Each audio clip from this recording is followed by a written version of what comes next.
Hola, bienvenida a un nuevo episodio de Hasta en la Sopa, este espacio en el que, como sabéis, debatimos a fuego lento sobre temas que nos importan con personas interesantes que tienen mucho que contarnos.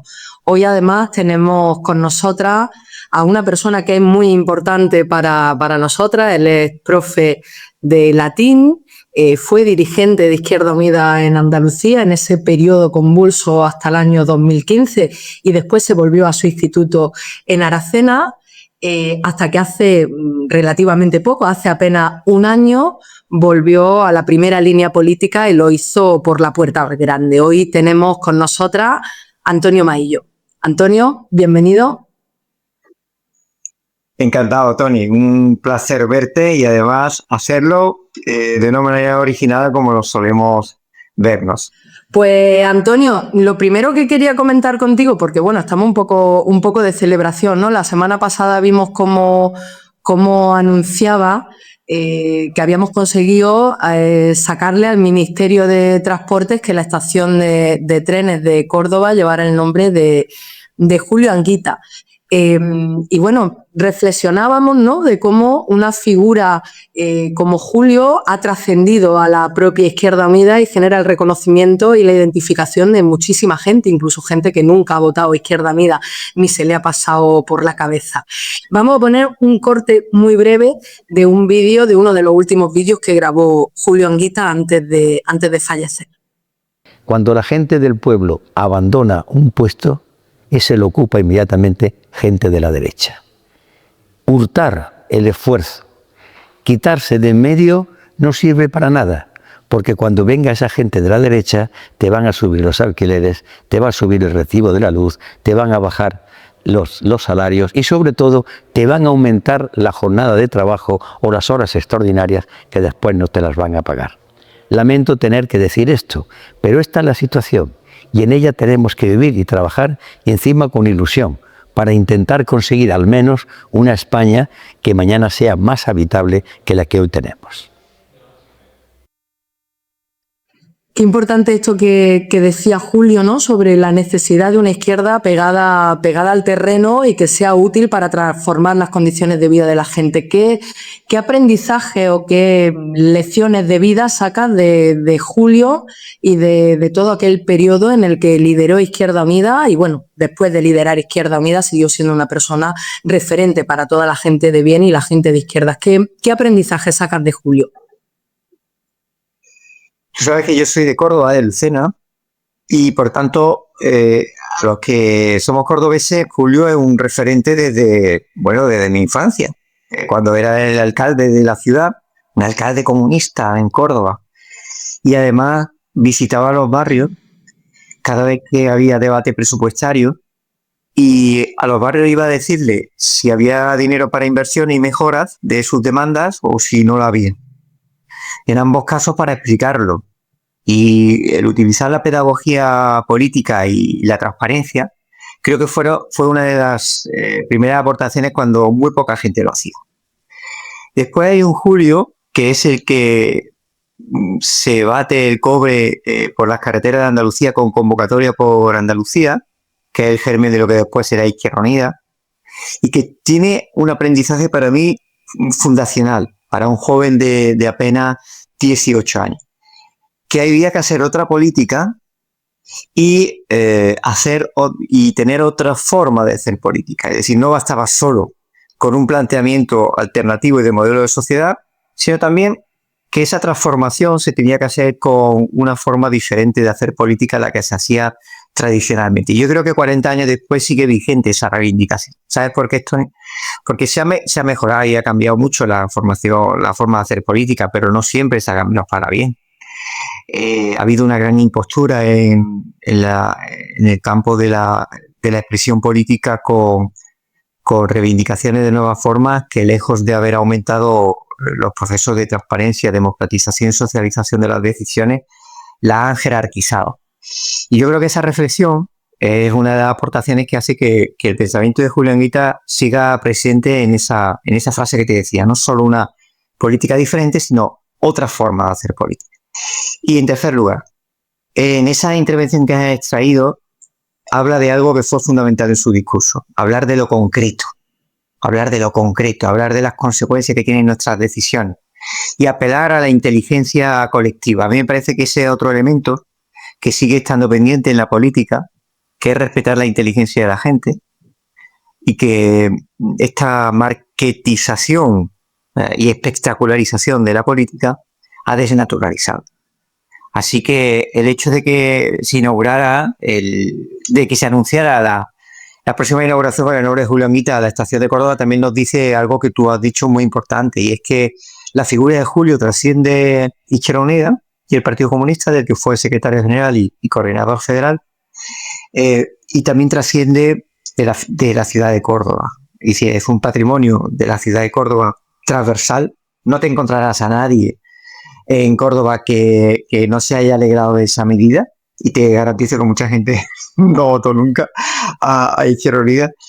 Y también fuera de la ciudad yo creo que hay un reconocimiento de que su figura es una figura que se basó en la coherencia, en la ejemplaridad, y eso creo que es un patrimonio inmaterial que debemos tener y mantener. Y creo que simbólicamente muchos nos sentimos orgullosos de que se haya conseguido que este gobierno haya nombrado con el nombre de Julio Anguita a la estación de Córdoba. Me parece muy emocionante y muy simbólico. Decías que lo importante también de cómo hacer de otra manera la política. Justo ahora se cumple ya un año desde que fuiste elegido coordinador, con estos tiempos que corren, ¿no? Y esto de la turbopolítica parece que hace un montón de tiempo, pero hace solo un año. ¿Cómo lo lleva, Antonio? ¿Qué balance haces de este primer año de nuevo en la primera línea de Izquierda Unida?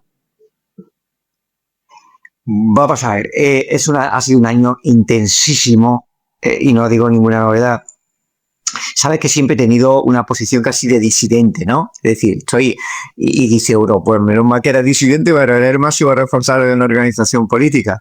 Pero siempre la mentalidad, esa posición de guardar distancia, de ver las cosas desde fuera para que no me absorban dinámicas o inercias que a veces la política te absorbe y que si pierdes la perspectiva te pierdes como referente político, o por lo menos como referente político a lo que yo aspiro, ¿no?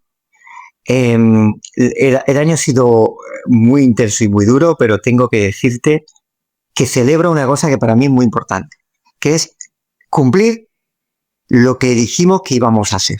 A mí me parece eso fundamental y es muy elemental, pero algo nos da base de credibilidad, ¿no? Yo he visto gente, compañero y compañera, sorprendidos de que estemos cumpliendo lo que dijimos que íbamos a hacer. Y me llama la atención porque es verdad que hay tal descreimiento de escepticismo sobre a veces los discursos, que yo creo que recuperar el respeto por la palabra, por los compromisos, me parece que es fundamental para recuperar lo mejor de la política. Y ahí está en el haber del año. Es decir, he percibido que desde una situación muy complicada como la que partíamos, hay un cambio de estado de ánimo en la organización y sobre todo también en la propia sociedad con respecto a Izquierda Unida, que ha visto cómo de nuevo aparece con una interlocución directa con la sociedad, con unas posiciones políticas que se pueden compartir o no, pero tienen su argumentación, tiene su proceso de elaboración, su legitimidad a la hora de proponerla. Y en ese sentido he sentido mucha simpatía y sobre todo socialmente he percibido y estoy percibiendo mucho agradecimiento. Una sensación de cierta zozobra que de pronto mucha gente ve en Izquierda Unida pues un referente que aunque no sean militantes simpatizantes les dé luz, ¿no? Y ahí pues nos llena de responsabilidad a todas y a todos, porque nuestra gente nos dice, oye, estamos muy contentos, nos dice la gente que menos mal que está Izquierda Unida. Y les digo, oye, pero esto se tiene que convertir no en un orgullo vacuo, sino en una responsabilidad y no caer en errores de creernos más que nada, ¿no? Ahí es muy importante mantener el asentamiento político, esa reconexión que hemos hecho a través de la carretera de Manta. Bueno, te tengo que decir, Tony, que he recorrido todas las comunidades autónomas y algunas... Eso te iba a decir, digo, lo de carretera y Manta lo está llevando al pie de la letra, vamos. vamos, nadie me puede, nadie me puede criticar por eso. Hay algunos que lo que me dicen es que más que carretera y manta hay que hablar de carretera y abanico por los calores que está haciendo, pero es cierto que me empeñé en reconectar con la organización de la presencialidad, de recuperar ese espacio de asamblea, de reflexión, de volver otra vez a sentir, a que la militancia sienta que su opinión, que él no está para escuchar solo a los dirigentes, sino también para aportar y que nosotros seamos permeables a sus reflexiones. Y en ese sentido, como yo me he sentido muy cómodo en esa cultura política de la organización, a mí no me ha costado ningún trabajo, me encanta encontrarme con la militancia de base porque es el placer y el mayor patrimonio que tenemos en términos de gente que dedica muchas horas de su tiempo hasta la que no tiene para apuntalar este proyecto. Y no solo me emociona, sino que además son gente que de manera desinteresada se compromete y te da siempre el verdadero termómetro de lo que es la situación real en estos momentos. Desde la dificultad que tenemos, cierto, desde la preocupación por unos valores que están avanzando en términos autoritarios y reaccionarios, sin lugar a dudas, y sobre los retos que tenemos de rejuvenecimiento, feminización e incorporación de migrantes a nuestra organización como los 3 elementos fundamentales para el relevo, ¿no? Para el relevo. Tú decías en tu intervención en la Asamblea Federal, justo cuando acababas de ser elegido, el momento de Izquierda Unida. Hemos rescatado un cachito de tu intervención que justo la estábamos escuchando ahora y estábamos aquí en la sede con los bellos como escarpias. La vamos a poner para que la escuchemos un minutillo. Celeste Caleiro era una camarera de un restaurante de Lisboa, Franginas, que el 25 de abril de 1974 iba a celebrar el primer aniversario de su inauguración. Y fue con un ramo de claveles para celebrarlo. Pero él, en la mejor tradición portuguesa, el dueño del restaurante le dijo: Celeste, hay una revolución, vete a tu casa, hoy no se trabaja.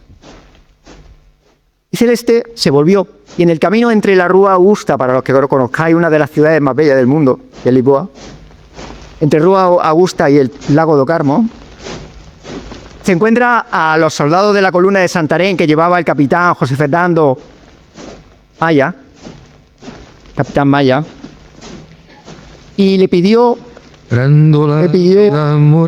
soldado le pidió fuego, y Celeste le dio un clavel. El resto, como sabéis, es historia. Grándola Vila Morena. Vengan conmigo los miembros de la Coordinadora Federal de Izquierda Unida. Acompáñenme para cantar el 50 aniversario de la Revolución de los Claveles, Grándola Vila Morena. Compañeros y compañeras, ha llegado el momento de Izquierda Unida. ¡Viva Izquierda Unida! Grándola Vila Morena.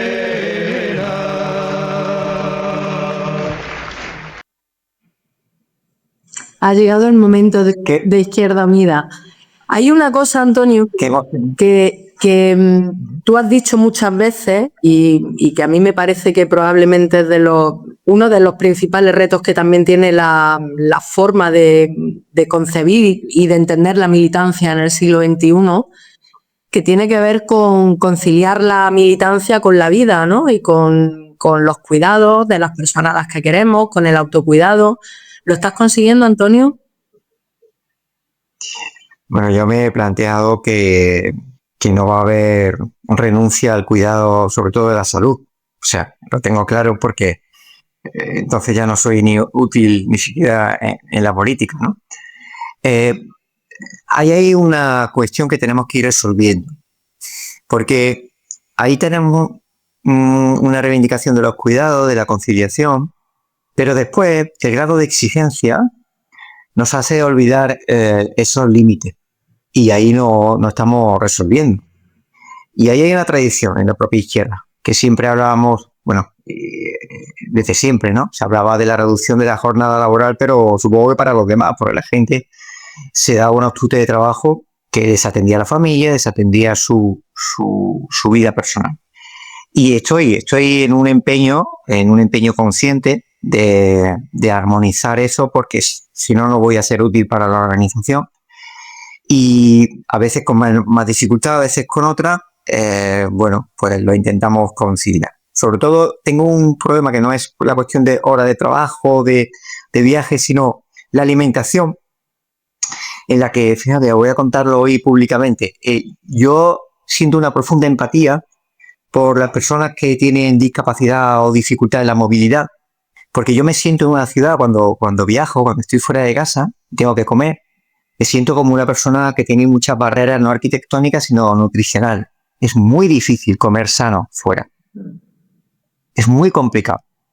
No te olvido de las estaciones, de los sitios del entorno más céntricos de las ciudades o turísticos. Muy complicado. Hay que hacer una hiperselección y ese es el elemento más... Y yo me siento eso como una barrera no arquitectónica, pero sí nutricional, en la que me veo con dificultades para intentar equilibrar la alimentación, que para mí es fundamental. O sea, no es una cuestión de opción, sino de obligación. Así que tenemos que ahí seguir empujando a una cultura política que tiene que ser sustituida en esas claves, pero que las dinámicas que se generan, en las que hay mucha necesidad de reivindicación de que esté en todos sitios, porque se circunscribe mucho a tu referencialidad que te toca como coordinador, a la representación del proyecto, y sin embargo tenemos que corregirlo en favor de voces corales. Eso es fundamental. Sobre todo que también esto que comentaba antes, ¿no? Que de esto va también lo de feminizar Izquierda Unida, ¿no? A lo largo de décadas ha habido muchísimas mujeres fundamentalmente que se han quedado en el camino precisamente por esto, ¿no? Porque las formas de militancia, los propios espacios de toma de decisiones eran absolutamente inconciliables con la crianza, con el cuidado de los mayores y demás. Entonces, bueno, por eso también es una tarea de primer orden el cómo también se socializan los cuidados y cómo se incorpora eso también en el debate de la asamblea y en la forma de funcionamiento de la propia organización a todos los niveles, ¿no? Totalmente, porque además, sí he observado, yo que me he criado con el movimiento feminista como aliado en el proceso mío de militancia por circunstancias personales, porque en mi asamblea había un potente área de la mujer, que entonces así se llamaba la área de la mujer en Izquierda Unida, y bebí mucho de la cultura feminista, sobre todo en la visión coral de las dirigencias, de las representaciones, pero ahí en ese campo se ha retrocedido, se ha impuesto esa masculinización del referente fuerte, Mira, sea quien sea. ¿Perdón? Sí, el ultraliderazgo, ¿no? Esta idea del Claro, de ultraliderazgo, de posiciones de mucha testosterona política, y eso tanto lo hacemos tanto los hombres como las mujeres, y la dificultad que existe alguna vez, o no sé si dificultad o falta de voluntad, de convertir esa política en hacerlo de otra forma para hacer pedagogía en esas claves, ¿no? Yo a ti te felicito además especialmente porque creo que desarrolla un liderazgo que nosotros nunca renunciamos al liderazgo. Cuidado, el liderazgo, cuando hay una organización detrás, el liderazgo es necesario, porque sin el liderazgo no hay una transformación de ese proyecto colectivo, ¿no? Pero esos liderazgos que no se soportan sobre base colectiva, pues son repetición de modelos que queríamos superar, ¿no? Pero hay que ir superando esas contradicciones, y sobre todo por lo que tú has dicho, porque muchas mujeres se han quedado atrás en ese proceso, ¿no? Sobre todo de generación anterior. Yo creo que aquí se están avanzando en gran manera, pero hay que feminizar mucho nuestra organización y hay que feminizar mucho la política y también rejuvenecerla. Hay una reflexión que nos tenemos que hacer sobre la necesidad de liderazgos jóvenes y potentes que proyecten dentro de la izquierda y formen parte de un protagonismo en la batalla cultural que ahora se está jugando.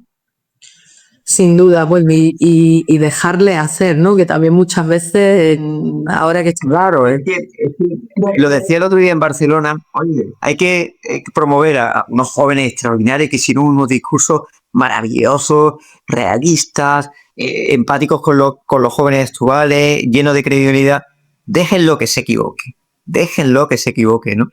Y eso es fundamental. A mí me parece que es uno de los grandes retos que tenemos que hacer y en los que yo, que siempre me ha gustado trabajar con gente joven y que precisamente porque como docente trabajo con ellos y es lo que me ha movido siempre la docencia, el motor de mi compromiso docente ha sido la estudiante y la estudiante.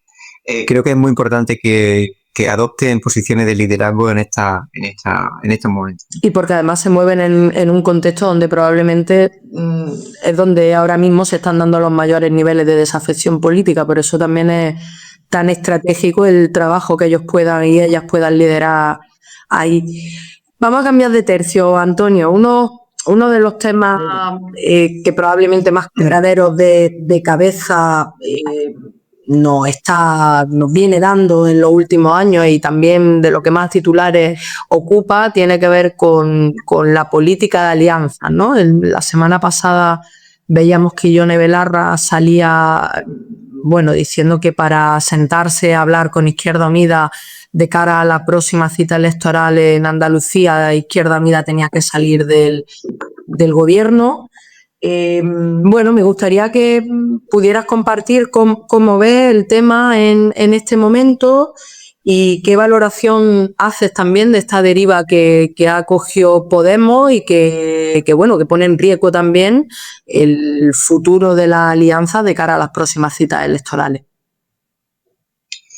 Nosotros cuando hablamos de alianza, sabes que en nuestra tradición hablamos no solo de alianzas electorales, sino de un proceso de alianza social que sea el que mueva a esa alianza electoral. La alianza electoral no vale de nada si no va acompañada de un proceso político previo en el que las organizaciones políticas creamos las condiciones, pero para que gente, no solo de nuestras organizaciones, sino a nivel individual, puedan formar parte de ese proceso. Por tanto, a nosotros nos parece muy importante que cuanto antes se aclare ese tema es mucho mejor, porque si no se caricaturizan los procesos de unidad a una suerte de negociaciones de las élites, por cierto. Esa élite que decimos disputar, pero la élite no vale menos la mía, que soy quien tengo que decir cómo tienen que ir las cosas y en qué condiciones.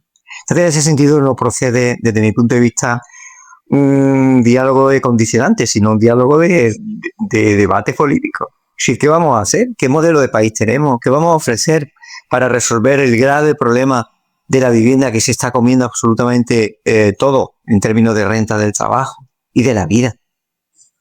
Es hablar de cómo vamos a defender, y no solo defender, sino potenciar un modelo de salud en el que podamos arbitrar de manera exitosa un refuerzo de la salud pública y que la gente se sienta cómoda.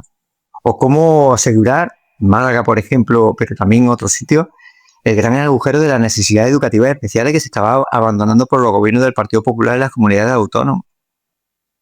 Es esa apelación a lo concreto que hacía Anguita en la intervención que tú pasaste antes, la que resuelve la política. Entonces, el problema ya no es la condición o no, sino esa dinámica de poner condicionantes y mañana qué. Y pasado que otro condicionante y el otro. Nosotros habíamos pedido desde el 13 de febrero una reunión. Podemos de manera discreta, no creo que los procesos para construir cosas no hay que hacerlos también de manera discreta y no hemos recibido ninguna respuesta. Y era para presentar un documento, el documento que hemos aprobado, para ofrecer y hablar de política, para conocer realmente las posiciones que cada uno pueda tener. Yo creo que ante la sociedad tenemos y ante los trabajadores y trabajadoras en nuestro país varias cuestiones. Una, que tenemos que ofrecer un proyecto solvente de país, de sociedad, una alternativa clara. Segunda, que los procesos políticos tienen que ser participados y no condicionados como si fuera un duelo al sol de dos personas, cuando esto nos acompaña a mucha más gente. Y tercero, nosotros hemos defendido que vamos a disputar el debate sobre la paz, sobre el modelo de defensa, y que ese debate lo vamos a hacer orgullosamente desde todas las terminales en las que estamos como organización, desde el último ayuntamiento hasta el gobierno de España. Y como el debate acaba de empezar, lo que queremos es ganarlo. Queremos ganarlo. Plantea que nos vayamos del gobierno y nos vamos y al día siguiente, ¿qué? ¿Ha cambiado el carril belicista? ¿Ha cambiado la correlación de fuerzas para empujar a que vayamos a un carril de paz y dejemos de gastar? No vamos a asumir las políticas de la OTAN, pero sí vamos a estar dispuestos a remangarnos y a debatir para ganar socialmente el debate del desarme frente al real. Y entrar y meter en contradicción a quien tiene que asumir que si se incorpora a la dinámica de rearme como el resto del gobierno de la derecha y extrema derecha, pierde su capacidad de convertirse en una alternativa democrática, lo digo por el PSOE. ¿Y qué hace Izquierda Unida? Pues construir procesos colectivos, sociales, en los que, como han pasado en otras ocasiones, si logramos hacer un proyecto potente de fuerza arrolladora en defensa de la paz, este debate también se gana. También se gana. Y desde el gobierno también hay que hacerlo. Por tanto, el debate no va a ser si hay que salirse o no del gobierno, sino de cómo plantearlo dentro del gobierno y tensionar la situación en la que vamos a abordar que cuando llega la cumbre de la OTAN, pues evidentemente España no puede responder a esa demanda batonista de Trump del 5% del PIB, pero vamos a juntar tropas, permítanme la metáfora, para ganar el debate, porque aquí de lo que se trata, ¿qué es? ¿De salir y entrar al gobierno o de que se salga España del carril del desarme? Y ahí nos ha enseñado muy bien la experiencia de la crisis de las balas y del contrato de interior, en el que nos decía, no, hay que pedir la dimisión de Marlaska y tal. No, hay que irse del gobierno, ¿no? Que se tiene que ir del gobierno es quien no cumple, no quien exigimos lo que es un acuerdo del propio gobierno. Porque entonces me recuerda a la escena de la vida de Brian, cuando había un ejército, Brian crucificado, llega un ejército de gente que pensaba que lo iban a liberar, y de pronto llegan al pie de la cruz y le dicen, Brian, nos solidarizamos contigo, y se suicidan todos. Estupendo. Y el otro le dice, bueno, pero yo no quiero que os solidaricéis conmigo, yo lo que quiero es bajarme de la cruz, ¿no? Bueno, pues eso es lo que queremos. Nosotros lo que queremos es que haya paz, que no haya rearme, que no haya espiral bélica, y nos vamos a remandar para ganar ese debate. Y si no se gana, pues ya habrá posiciones políticas que adoptar, pero evidentemente ahora nos ponemos en posición de disputa. Y ganamos el debate de las balas y de cancelar el contrato de interior. Y algunos nos decían que nos habíamos tirado a la piscina sin agua, etcétera. Bueno, pues la ética de la convicción, como tú sabes, a veces da buenas noticias. Y eso yo creo que es una lección también para seguir actuando. Y lo vamos a esperar. Yo creo que los trabajadores y trabajadoras en nuestro país merecen que la gente estemos atentos a sus preocupaciones. A mí me preocupa mucho, ¿sabes una cosa, Tony? Me preocupa mucho, que lo he estado percibiendo a lo largo de mis visitas, me preocupa que hay gente que no puede participar en política porque sus condiciones laborales no se lo permiten. Sobre todo mujeres. Mujeres se levantan a las 6 de la mañana, tienen que coger un metro en Madrid, en Barcelona, en Valencia, en Sevilla, y a ir al trabajo hasta las 6 o las 7 de la tarde, en otra casa, llega, coge a los niños, prepara la cena, acaba reventada o sentada en su casa. No pueden estar en política.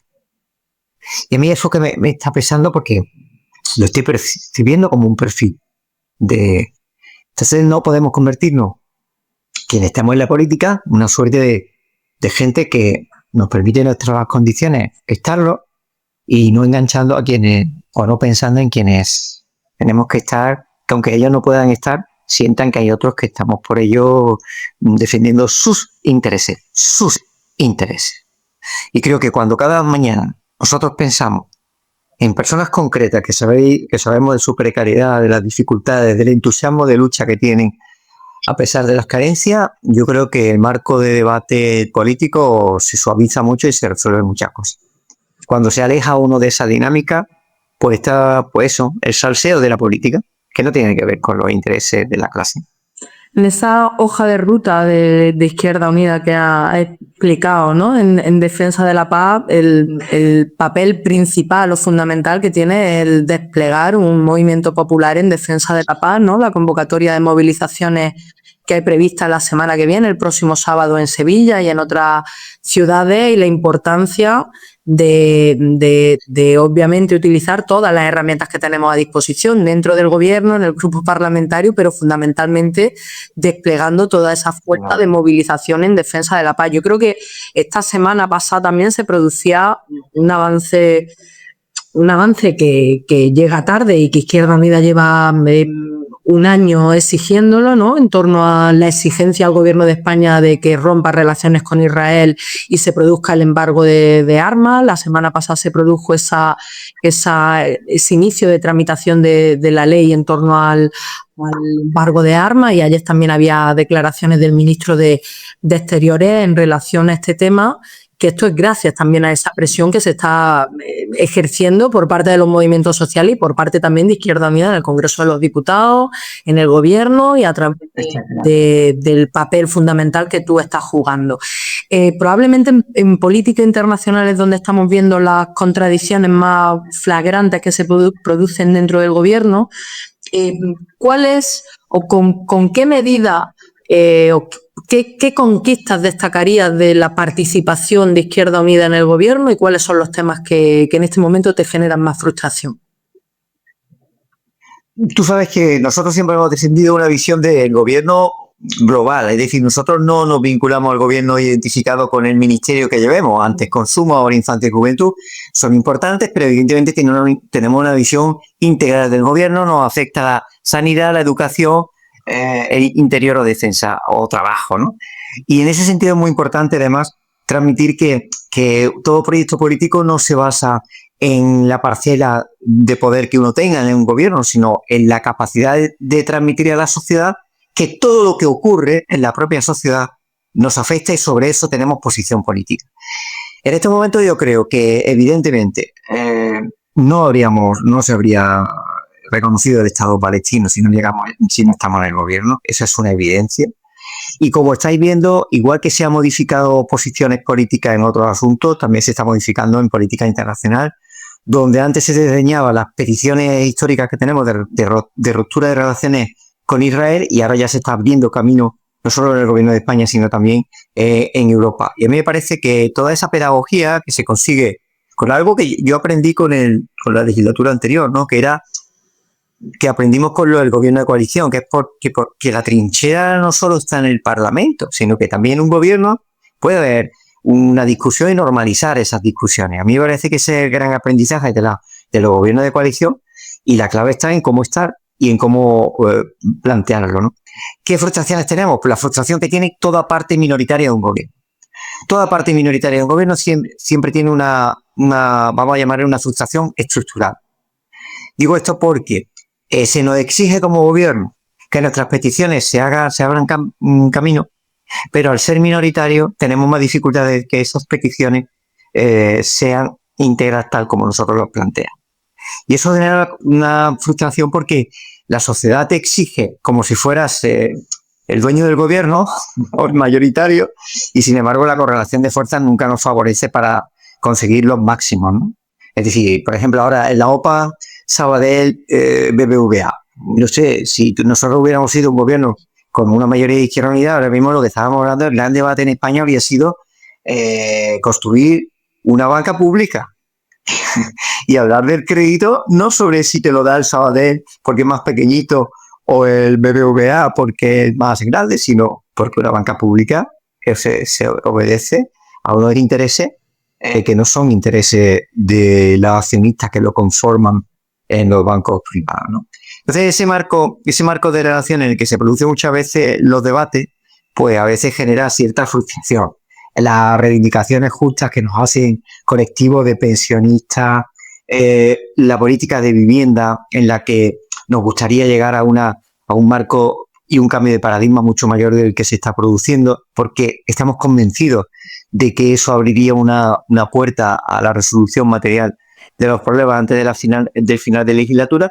¿Y cómo superar eso? Para no convertirnos no creo, y no es nuestra costumbre quedarnos en la melancolía o en la frustración, ¿no? Sino, ¿cómo resolverlo dialécticamente? Pues como lo he dicho siempre, si negociamos aritméticamente, perdemos siempre, pero si negociamos con una fuerza demovilizadora detrás, te aseguro que en política de vivienda se cambia y creo que las movilizaciones que Yo están cambiando algunas cosas. De hecho, gracias, preciso. claro, fueron muy importantes para el cambio de paradigma y para que cambie más allá de lo que, para que haya más suficiencia y más atrevimiento, la movilización va a ser fundamental en la negociación de las políticas de vivienda, igual con la política de la paz. Yo estoy convencido de que si hay movilización, Pedro Sánchez va a modificar su posición con respecto a los compromisos con la Unión Europea.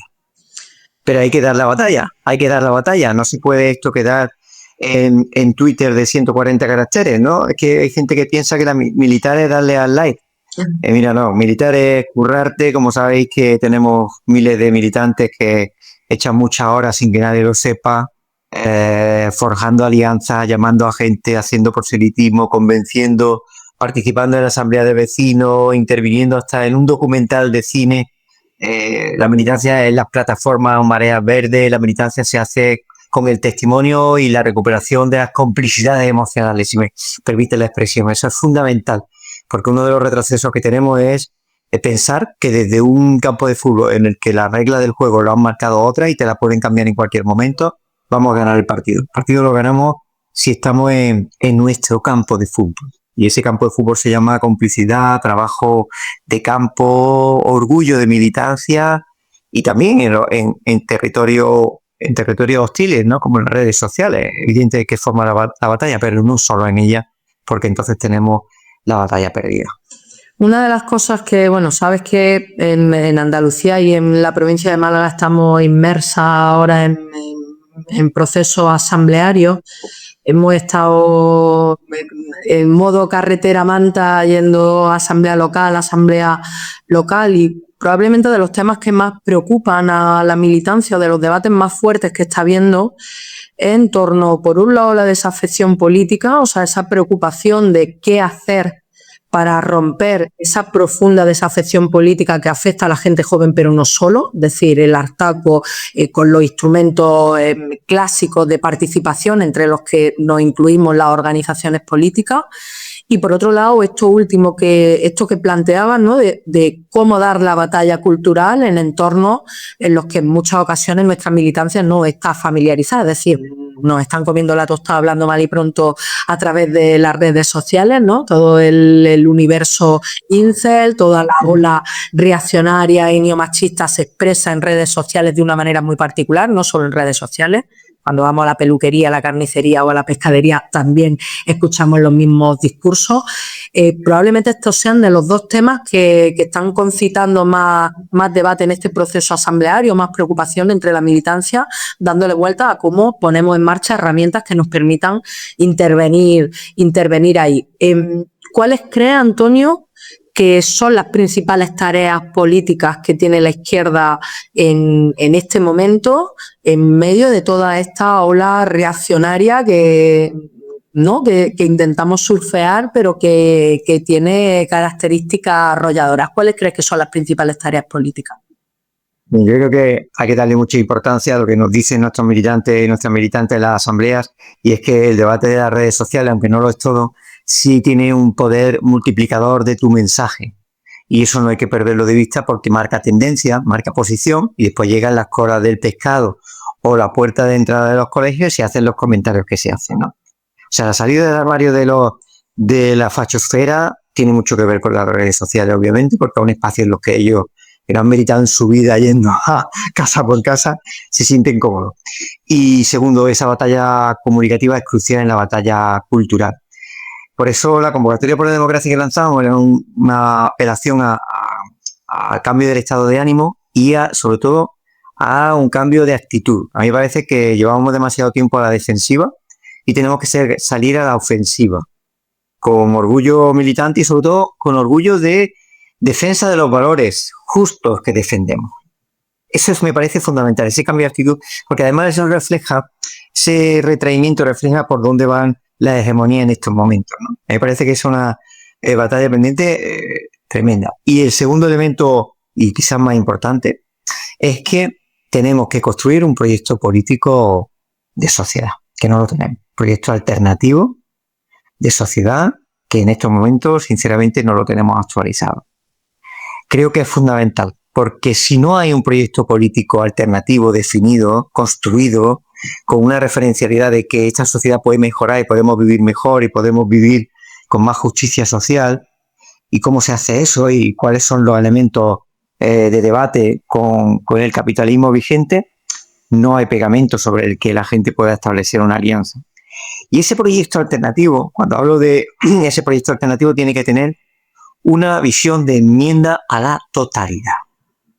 Una cosa es que ahora, en las correlaciones de fuerza, en la coyuntura de gobiernos que tenemos que hacer desde el gobierno de España hasta las comunidades autónomas o los ayuntamientos, gestionemos el presente.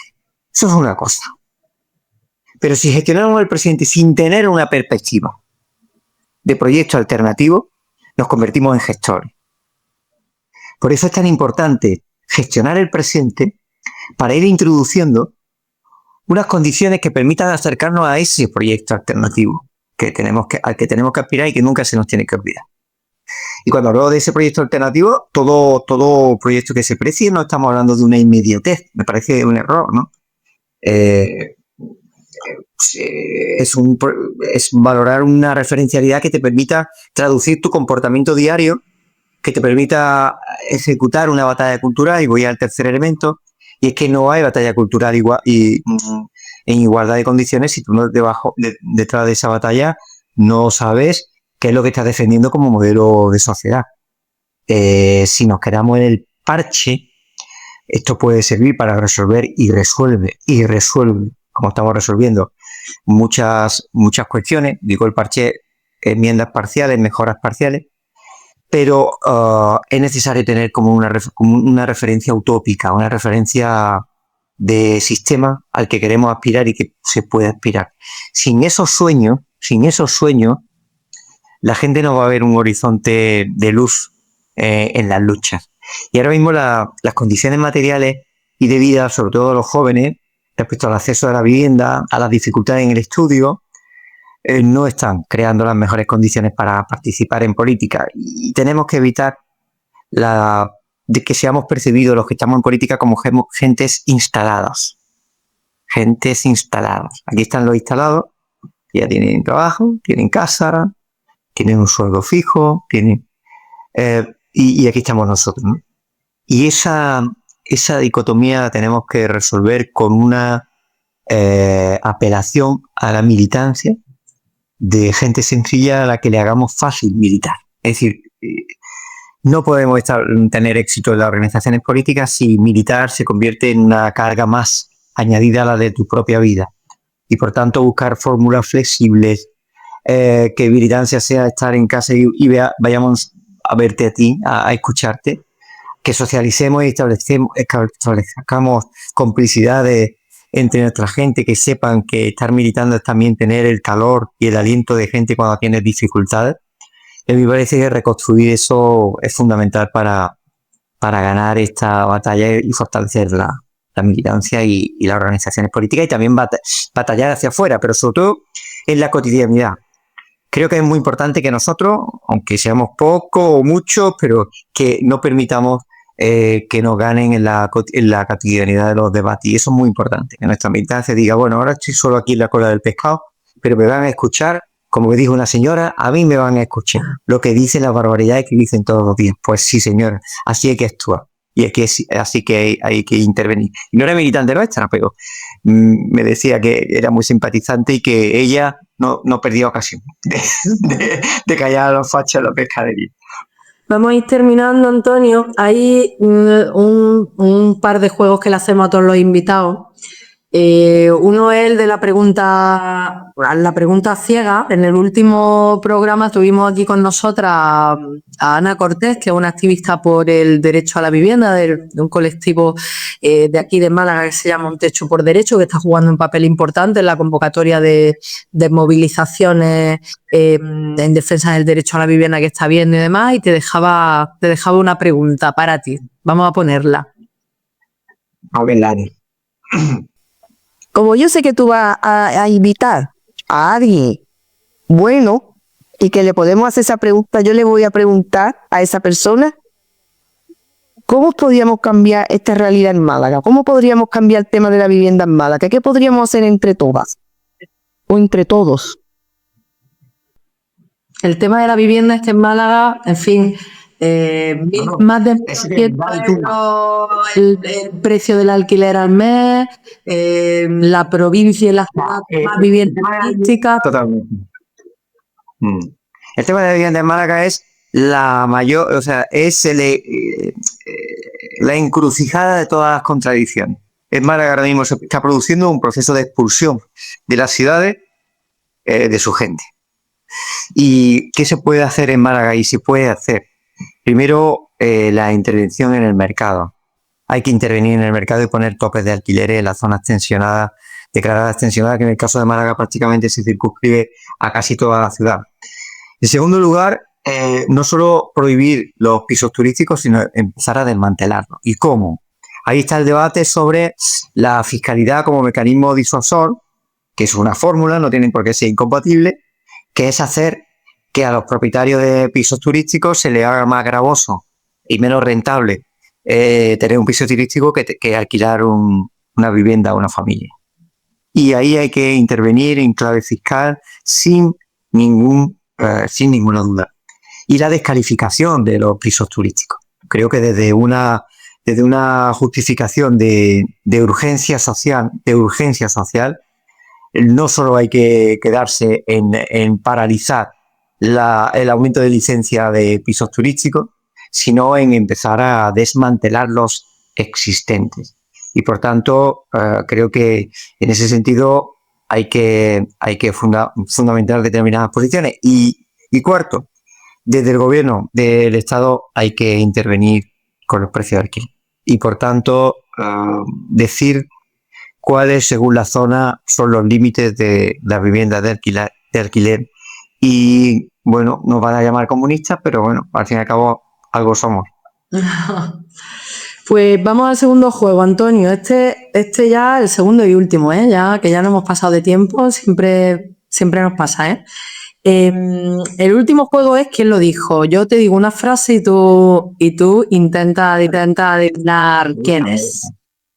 Me gusta. A ver, lo que ocurre fuera de palacio es infinitamente más nuevo y terriblemente más avanzado que lo que ocurre dentro. Ay, creo que lo dije yo, ¿no? Pero no lo sé. A ver, bueno, puede ser Marga Serret, que quizá introdujo ese concepto. No, error. Pierpaolo Pasolini. Anda, ya hablaba de Palacio, ¿verdad? Y Marga Serret fue la que hizo la referencia de la que yo me nutrí para la reflexión. Es verdad, fue Pierpaolo Pasolini. Esta universidad seguro que la acierta. Antonio Maillo es, a mi juicio, uno de los más brillantes dirigentes políticos de la izquierda. Pues tampoco. Algún amigo, me imagino. Pero tampoco, no recuerdo. No estoy muy pendiente de lo que se diga de mí un poco así, tan maquillosamente. Hola. Eso sí que es una sorpresa. Pero eso fue hace tiempo, ¿no? Seguramente. Bueno, Vamos a la última. esperemos. Comprometido, andalucista, coherente, cohesionador y dialogante. Joder, pues vaya fracaso en mi... Es difícil, Comprometido, andalucista, coherente, cohesionador y dialogante. Ni idea. Pues la descripción que hace ChatGPT cuando le pides que describa en 5 palabras a Antonio Maillo. ¡Hala! ¡Qué maravilla! La inteligencia artificial. Pues nada, Antonio, hemos terminado. Está a gusto, bien.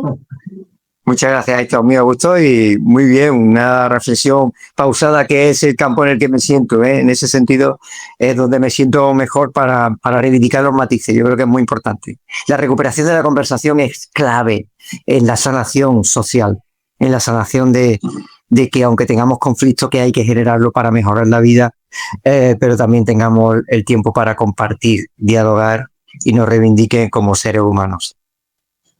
Sí, esa es un poco la idea de este espacio, ¿no? Que podamos salir un poco del ritmazo y del mundanal ruido y tener un tiempo para la conversación un poco más pausada y reflexionar. Pues muchísimas gracias, Antonio, y a quienes nos seguís, pues nada, nos vemos dentro de un tiempito en Hasta en la Sopa.